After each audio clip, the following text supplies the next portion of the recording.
ইবনে সিরিনের কিতাবের ভিতরে ঘটনা লেখা আছে। ইবনে সিরিন স্বপ্নের কিতাব 3 খণ্ড আমার কাছে আছে। ইবনে সিরিনের স্বপ্নের ব্যাখ্যার কিতাবের ভিতরে 3 খণ্ড অথবা 2 খণ্ড লেখা আছে, বিবি জুবাইদা রহমাতুল্লাহ আলাইহা উনার ইন্তেকালের পরে কেউ স্বপ্ন দেখছে, বলে আল্লাহ তাআলা আপনার সাথে কেমন ব্যবহার করেছে। তখন সাথে সাথে বিবি জুবাইদা বলে, আল্লাহ তাআলা আমার একটা আমলকে পছন্দ করে আমাকে মাফ করে দিয়েছে। জোরে কান সুবহান। কয়টা আমল? আল্লাহ কোন আমলে যে ওসিলা করে আমাদেরকে মাফ দেয় বলা যাবে? বলে সে আমলটা কি? বলে আমি বাসা বাড়িতে বা যেখানেই থাকতাম, যেই মাত্র মসজিদে আজান শুনতাম, আজান শোনার সাথে সাথে আমি আমার ঘোমটা দিয়ে দিতাম। সুবহানাল্লাহ বলে। আল্লাহর নামের বড়ত্বের খাতিরে সাথে সাথে আমি চুল ঢেকে আমি ঘন্টা দিয়ে দিতাম।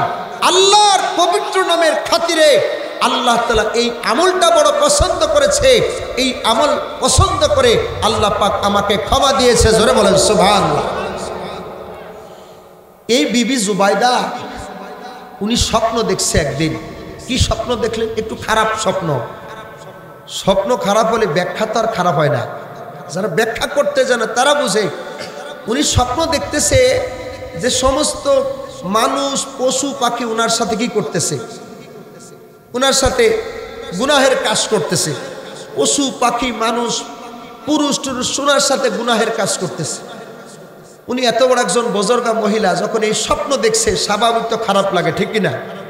উনি খুব লজ্জিত হয়ে অপমানিত হয়ে, এটা কারো বলতেছে না, কাউকে নিজের স্বামীর কাছে বলতে লজ্জা পাচ্ছে। এটা কি বলা যায়?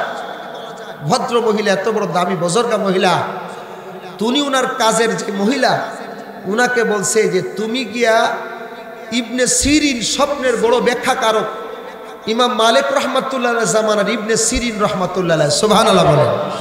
উনি রাবি আবার হাদিস বর্ণনা করেন ইবনে সিরিন রহমাতুল্লাহ আলাইহি।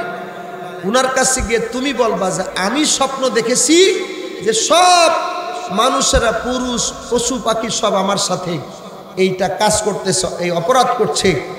উনি যে বলছে যে হুজুর আমি এই স্বপ্ন দেখছি। হুজুর বলতেছে তুমি কে? বলে আমি হলো কাজের মহিলা। না তুমি তো এই স্বপ্ন দেখতে পারো না।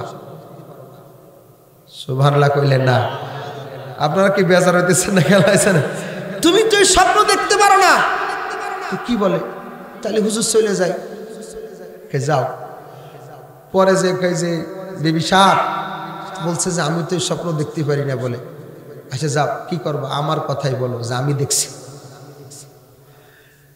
এবার বিবি জুবাইদা রহমাতুল্লাহ আলাইহির কথা বলছেন, হুজুর এই স্বপ্ন দেখছে বাদশা হারুন আর রশিদের স্ত্রী বিবি জুবাইদা। সুবহানাল্লাহ বলে। বলে হ্যাঁ এবার স্বপ্ন ঠিক আছে, উনি দেখতে পারেন। বলে কি? বলে এই স্বপ্নের ব্যাখ্যা হলো যে তিনি এমন একটা খ্যাদমত করবেন, সেই খ্যাদমতের মাধ্যমে পশু পাখি সব শ্রেণীর মানুষ তার এই খ্যাদমত দ্বারা উপকৃত হবে। জোরে বলেন সুবহানাল্লাহ। তিনি এমন একটা খ্যাদমত করবেন, সেই খ্যাদমতের মাধ্যমে উপকৃত হবে।